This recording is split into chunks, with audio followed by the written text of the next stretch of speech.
Good afternoon students. आज एक नया टॉपिक हम लोग डिस्कस करने जा रहे हैं और वो है शांति समझौते, यानी प्रथम विश्व युद्ध के बाद जो विभिन्न शांति समझौते हुए थे, यानी पीस सेटलमेंट्स हुए थे, उसके बारे में हम लोग बात करने जा रहे हैं।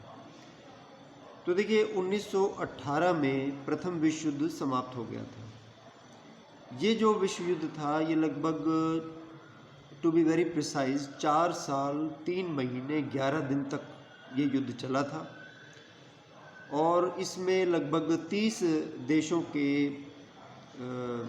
जो है प्रतिनिधियों ने इसमें भाग लिया था। लगभग 50 लाख सैनिकों ने इस युद्ध में भाग लिया था। बहुत सी इसमें कैजुअल्टीज़ हुई, करोड़ों सैनिक इसमें मारे गए, करोड़ों घायल हो गए और युद्ध तो समाप्त हो गया 1918 में, लेकिन ये अनेक प्रकार की भीषण और जटिल समस्याएं अपने पीछे छोड़ गए, क्योंकि उस समय तो ये लग रहा था इस विनाशक युद्ध को देखते हुए कि युद्धों से मनुष्य जाति को आगे कैसे बचाया जाए। जो मतलब इसके कैजुअल्टीज़ का स्तर था उसको देख के ऐसा लग रहा था कि कहीं इन युद्धों के कारण जो है मनुष्य जाति ही समाप्त ना हो जाए। तो मनुष्य जाति को कैसे बचाया जाए, उस समय ये जो है एक लक्ष्य था। हालांकि शांति व्यवस्था स्थापित करना बहुत कठिन कार्य था, क्योंकि उस समय इतना तनाव था राष्ट्रों के बीच में, इतनी कटुता जो है भरी हुई थी। इसके बावजूद जो विजेता राष्ट्र थे उन्होंने, उनके प्रतिनिधियों ने पेरिस में इकट्ठे होकर एक ऐसी व्यवस्था स्थापित करने का निर्णय कर लिया जिसके द्वारा पराजित राष्ट्रों के साथ प्रतिशोधात्मक न्याय किया जा सके। राष्ट्रीयता के सिद्धांत पर राजनीतिक सीमाओं का संशोधन किया जा सके। जैसे कि मैंने आपको बताया कि प्रथम विश्व युद्ध के पश्चात जो है यूरोप का मानचित्र बदल गया था। इसके अतिरिक्त विजेता राष्ट्रों को युद्ध क्षतिपूर्ति मिल सके।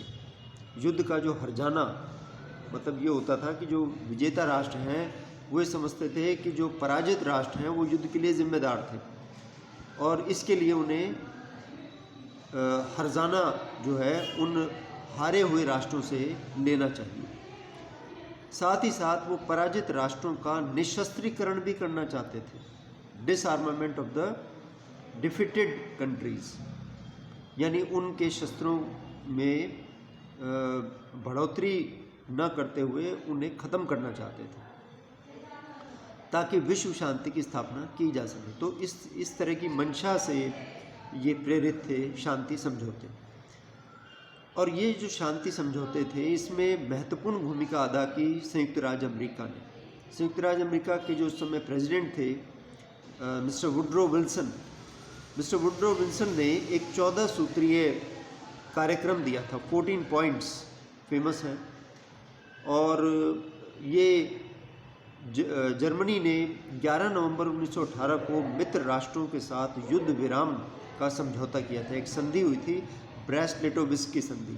11 नवंबर 1918 को फॉर्मली जो है फर्स्ट वर्ल्ड वॉर समाप्त हो गया था और इसके पश्चात फिर 1919 में पेरिस शांति सम्मेलन आरंभ हुआ। पेरिस जैसे कि आप जानते हो कि फ्रांस की राजधानी है और देखिए ब्रिटेन, फ्रांस, अमेरिका और इटली, ये 4 ऐसे देश थे जिन्होंने इन शांति समझौतों में सबसे महत्वपूर्ण भूमिका निभाई थी और कई छोटे बड़े प्रतिनिधि राष्ट्रों ने इसमें भाग लिया।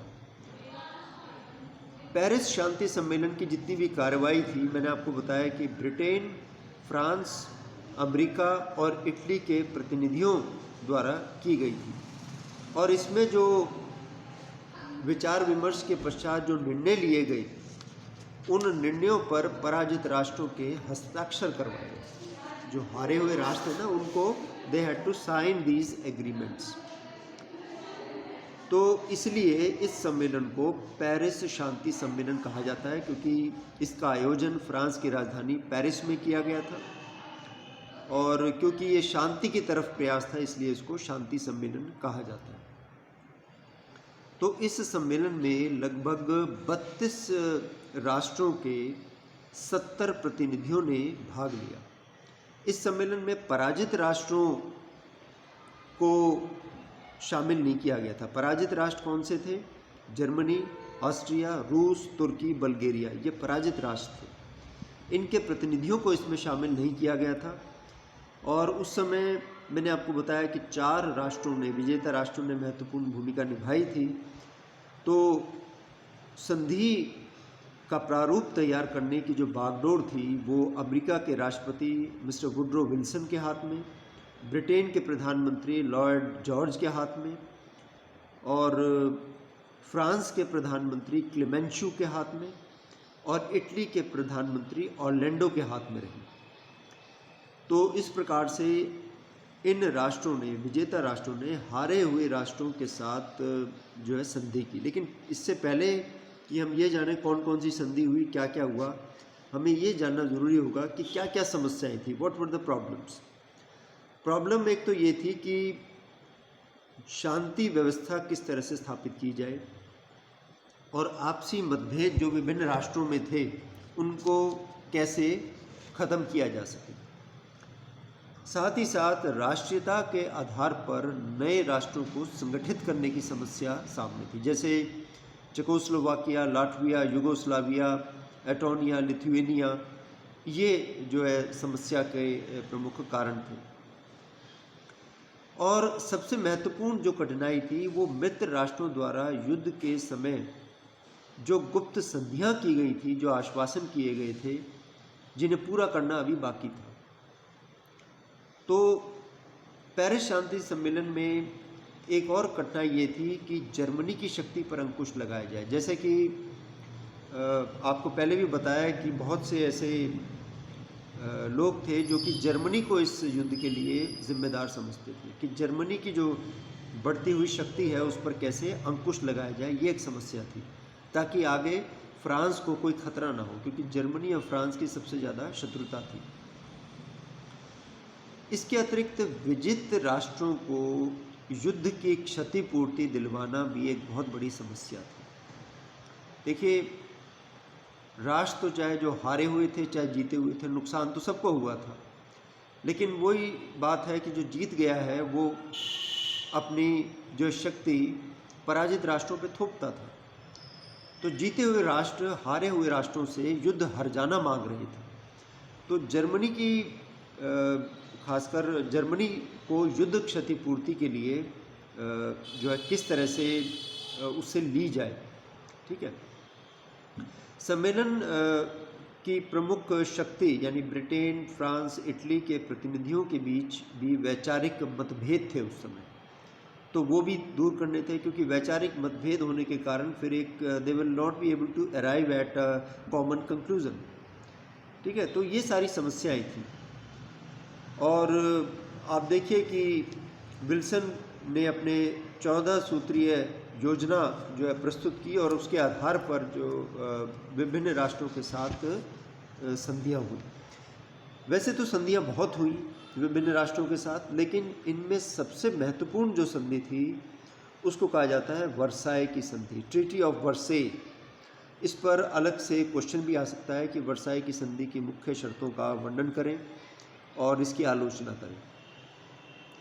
तो देखिए, पेरिस के सम्मेलन में बहुत सी संधियों पर हस्ताक्षर हुए, लेकिन जर्मनी के साथ की गई वर्साई की जो संधि थी वो सबसे महत्वपूर्ण थी। इस संधि को लेकर जो है काफ़ी वाद विवाद उत्पन्न हुआ, क्योंकि जर्मनी ने देखिए आत्मसमर्पण कर दिया था, लेकिन आत्मसमर्पण के पश्चात भी उसके प्रति कोई सद्भावना जो है नहीं रखी गई। जब इस संधि की शर्तें छपीं जर्मन अखबार में तो इस बात पर काफ़ी बवाल मच गया। जर्मनी के प्रधानमंत्री शिडमैन ने तो अपना त्यागपत्र भी दे दिया था। अब हम ये जानते हैं कि संधि की शर्तें क्या क्या थी। तो देखिए, ये जो संधि की शर्त थी ये अंग्रेज़ी और फ्रेंच दोनों भाषाओं में तैयार की गई थी। इसको 15 भागों में विभक्त किया गया था। इसमें 440 धाराएं थी। एक तरह से 440 वोल्ट का झटका दिया गया जर्मनी को। क्या था? एक तो एल्सेस और लोरेन, जर्मनी से छीनकर फ्रांस को दे दिए गए। मैंने आपको कल भी बताया था एल्सेस और लोरेन का कितना महत्व था।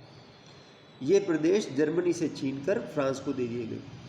जर्मनी के सार प्रदेश पर, जो कि खनिज वाला प्रदेश था, सार, ज्योग्राफी वाले स्टूडेंट्स जानते होंगे, सार प्रदेश पर राष्ट्र संघ का नियंत्रण स्थापित कर दिया गया और इसका प्रशासन चलाने के लिए एक आयोग की भी नियुक्ति की गई।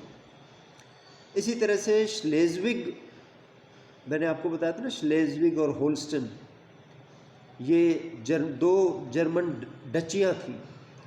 श्लेज़विग में उत्तर श्लेज़विग पर तो डेनमार्क का अधिकार स्थापित कर दिया गया और दक्षिणी श्लेज़विग जर्मनी के पास रहने दिया। ये प्रावधान किया गया इसमें, ठीक है। इसी तरह से पोलैंड का जो एक क्षेत्र था, जर्मनी का ही पार्ट था ये, उसको अलग से एक देश बना दिया गया पोलैंड के नाम से। पोलैंड का जो नवनिर्मित राज्य था, उसका समुद्री तट से संबंध स्थापित करने के लिए जर्मनी के डेंजिंग का जो बंदरगाह था, उसको राष्ट्रसंघ की देखरेख में छोड़ दिया। इसी तरह से मेमल का जो बंदरगाह था, वो भी जर्मनी ने राष्ट्रसंघ को दे दिया ताकि बाद में उसे लिथुआनिया को दिया जा सके। और जर्मनी ने नवनिर्मित राज्यों जैसे बेल्जियम और चेकोस्लोवाकिया की स्वतंत्रता को मान्यता प्रदान कर दी। तो ये संधि की शर्तें थी। अब इस संधि की शर्तों में जो प्रादेशिक व्यवस्था स्थापित की थी, आप समझ सकते हो, जो टेरिटोरियल अरेंजमेंट किया था जर्मनी का, कि जर्मनी से बहुत से जो क्षेत्र थे, महत्वपूर्ण क्षेत्र, वो छीन लिए गए थे और रीस्ट्रक्चर कर दिया गया था जर्मनी को। इसके अतिरिक्त जर्मनी के बहुत से उपनिवेश, लगभग सभी उपनिवेश उससे छीन लिए गए। मैंने आपको बताया था कि जर्मनी बहुत बाद में जाकर जो है औपनिवेशिक होड़ में शामिल हुआ था, लेकिन जितने भी उसके उपनिवेश थे, उन उपनिवेशों को इंग्लैंड, फ्रांस, बेल्जियम, दक्षिण अफ्रीका, ऑस्ट्रेलिया, न्यूजीलैंड, जापान ऐसे देशों में बांट दिया गया। इसके बाद हम बात करते हैं संधि में जो सैनिक व्यवस्था की बात। तो देखिए, जर्मनी की सैनिकों की संख्या 1 लाख निश्चित कर दी गई कि 1 लाख से अधिक जो है जर्मनी का जो देश है वो सेना नहीं रख सकता। जर्मन जनरल स्टाफ को समाप्त कर दिया गया और सेना के पुनर्निर्माण की भी मनाही कर दी गई, यानी रिस्ट्रिक्शंस लगाए गए जर्मनी पर। जर्मनी की वायुसेना पर भी प्रतिबंध लगा दिया गया। उसके अस्त्र शस्त्र, उसके गोला बारूद, वो भी सीमित कर दिए गए। जर्मनी में जो कंस्क्रिप्शन होता था, मैंने आपको बताया था, अनिवार्य सैनिक सेवा, कि जर्मन लोगों को अनिवार्य रूप से कुछ समय के लिए सेना में काम करना पड़ता था, वो भी समाप्त कर दी गई। जर्मनी को गोला बारूद आदि के आयात पर भी प्रतिबंध लगा दिया गया। किलेबंदी पर भी प्रतिबंध लगा दिया। पूर्वी तट पर, राइन नदी के पूर्वी तट पर जो किलेबंदी करता था जर्मनी, उस पर भी प्रतिबंध लगा दिया। और जर्मनी के हेलिगोलैंड के बंदरगाह की किलेबंदी को तोड़ने के आदेश दिए गए। जर्मनी की नौसैनिक शक्ति को भी कम कर दिया गया और निशस्त्रीकरण यानी डिसआर्मामेंट की धाराओं को मनवाने के लिए मित्र राष्ट्रों ने एक कमीशन बनाने की कमीशन नियुक्त करने का अधिकार दिया गया और जर्मनी को इसमें शामिल होने का उसको बाध्य कर दिया गया।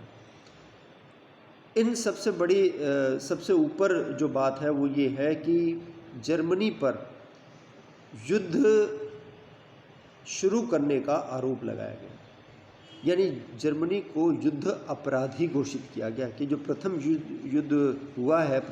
युद्ध हुआ है, इसकी जिम्मेवार जो है जर्मनी है। और उस पर मुकदमा जो है चलाया गया, उसके लिए न्यायालय गठित किया गया। तो इस तरह से जर्मनी के साथ बहुत ही अपमानजनक व्यवहार इसमें किया गया था।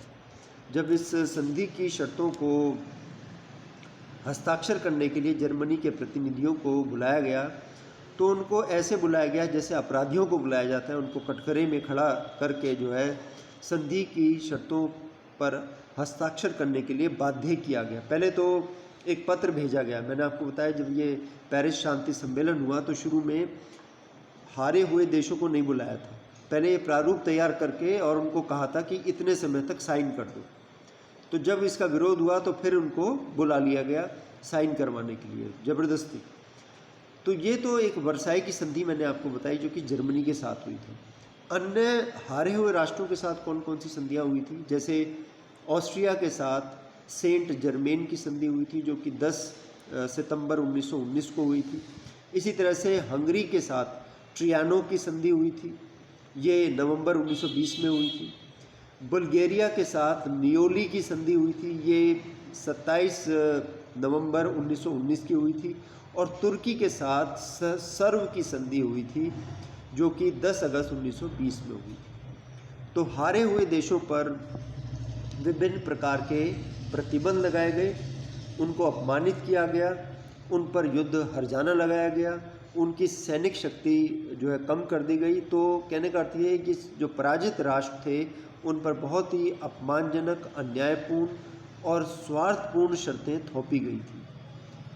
और इसका इन संधियों का विरोध भी किया, लेकिन क्योंकि जर्मनी को ये धमकी दे रखी थी जीते हुए देशों ने कि अगर तुमने इस संधि पर हस्ताक्षर नहीं किए तो तुम्हें युद्ध के लिए दोबारा तैयार हो जाना चाहिए, क्योंकि जर्मनी के अंदर इन विजित राष्ट्रों की सेना पहुंच गई थी। और संधि की काफ़ी आलोचना की गई। संधि पर हस्ताक्षर करवाते समय उसके प्रतिनिधियों को, जर्मनी के प्रतिनिधियों को, अन्य हारे हुए राष्ट्रों के प्रतिनिधियों को बंदी की तरह जो है इधर उधर घुमाया गया। उनको न केवल शक्तिहीन बना दिया बल्कि उनके प्रदेश भी छीन लिए गए और आपस में विजेता राष्ट्रों ने आपस में बांट लिए। तो ये पेरिस शांति सम्मेलन वर्साई की संधि, ये क्वेश्चन भी आप तैयार कर लीजिए। Thank you.